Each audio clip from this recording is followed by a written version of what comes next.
Tem uma pergunta que muitos de vocês devem estar se fazendo neste momento. Será se Casa do Dragão consegue sustentar-se com seus próprios méritos e talvez até expandir a base de fãs criada em Game of Thrones? Ou será que vai ser apenas mais um esforço nostálgico de tentar reviver uma série que acabou, convenhamos, em mau gosto pelo público, já que o final não agradou boa parte dos seus espectadores em maio de 2019? Eu vou tentar responder estas perguntas no meu vídeo comentário sobre o primeiro episódio de Casa do Dragão, que estreou ontem na HBO Max.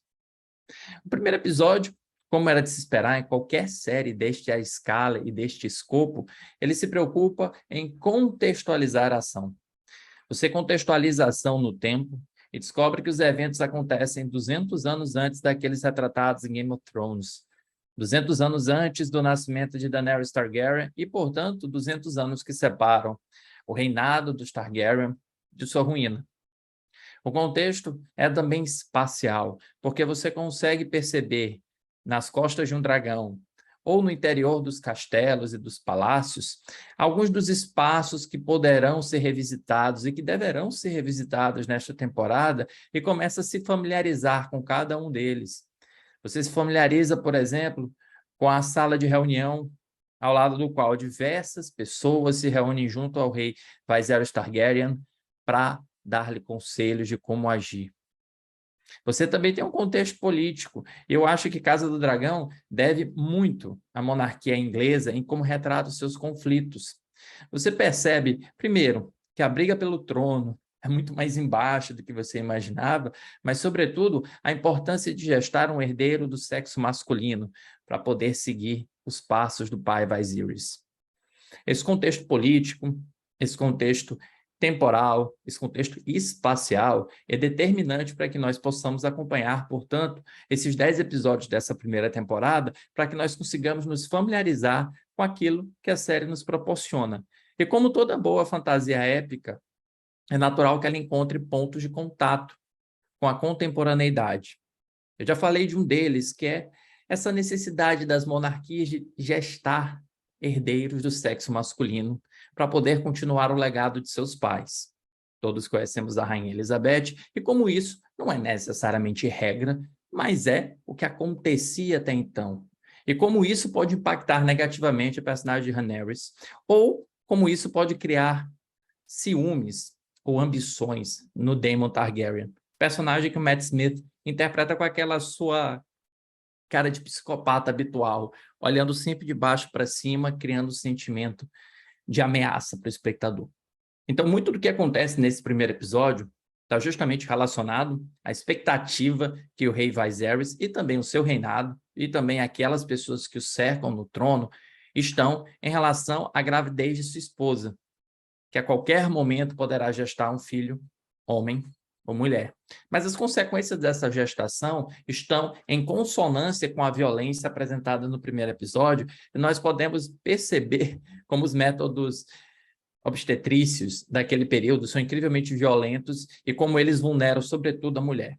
Nós temos a violência emocional que sofre Rhaenyra por não ser o filho homem que o pai desejava que ela fosse e, possivelmente, como ela poderá ser manipulada por Daemon, já que a relação dela com o tio é uma relação ainda que trafega numas certas sombras, no terreno acinzentado. Nós percebemos que eles têm uma relação mais amistosa do que ele tem com o irmão, mas nós não percebemos até que ponto ele estará disposto a sacrificá-la para poder alcançar a sua ambição de trono.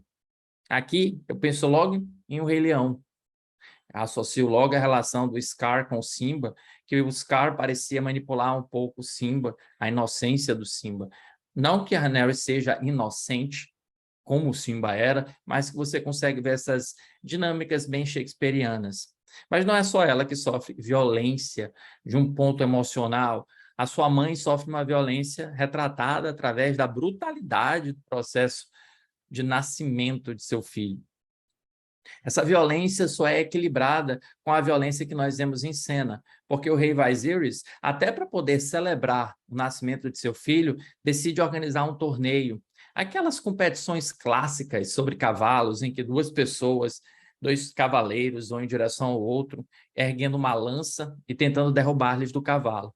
Você já viu isso em outras vezes, eu tenho certeza. Mas aqui você vai ver num grau de brutalidade ainda maior, muito típico do grau de brutalidade que costuma ser apresentado, que costumou ser apresentado em Game of Thrones e que há uma promessa de que continuará sendo não apenas a violência, mas também a utilização do sexo e da nudez como mecanismos dessa exploração desses sentimentos mais tensos, esses sentimentos que ficam à flor da pele de seus personagens. Por falar em sentimentos à flor da pele, o que o primeiro episódio também nos mostrou é esse sentimento de impotência que o Daemon tem. É uma impotência física, porque nós percebemos que ele é incapaz de relacionar-se sexualmente. É também uma impotência por não poder realizar o seu desejo de ser rei e, portanto, vingar-se, descontar isso naquelas pessoas que são subjugadas a si de forma muito violenta, mas, sobretudo, uma impotência que é registrada em um símbolo, a própria lança, a lança com que eles disputam o torneio.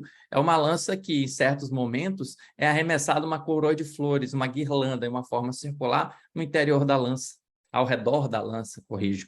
Então, você percebe que esse primeiro episódio já trouxe alguns símbolos, já trouxe algumas nuances para tentar colocar o espectador dentro da linha emocional que a série talvez deseje. Nós precisamos nos desapegar do que nós vivemos em Game of Thrones, ou pelo menos conservar alguns dos elementos, mas não tentar ter dentro de nós. Eu espero que os diretores e os criadores também tenham isso em si, de que não estão tentando refazer Game of Thrones, mas estão tentando fazer uma série que se passa naquele mesmo universo, mas que tem a sua identidade própria, que tem uma identidade que vai levá-la para caminhos diferentes, ou espero que leve para caminhos diferentes daqueles que levou o Game of Thrones. Gostei bastante do primeiro episódio. Quando eu comentei sobre ele no Twitter, eu até falei que alguns episódios, algumas séries de televisão são pequenas demais para os nossos televisores e mereciam a tela de cinema. Eu acho que Casa do Dragão é um bom exemplo disso. Vou ficar aqui de olho e vou estar contando para vocês o que estou achando da série, episódio por episódio. Depois eu volto com mais informações sobre Casa do Dragão, filmes e séries. Enquanto isso, não deixe de comentar abaixo o que você achou desse episódio, se você achou que eu falei bobagem demais, e qualquer coisa também, vai que você gostou do episódio, não deixe de se inscrever aqui e participar do canal. Um abraço.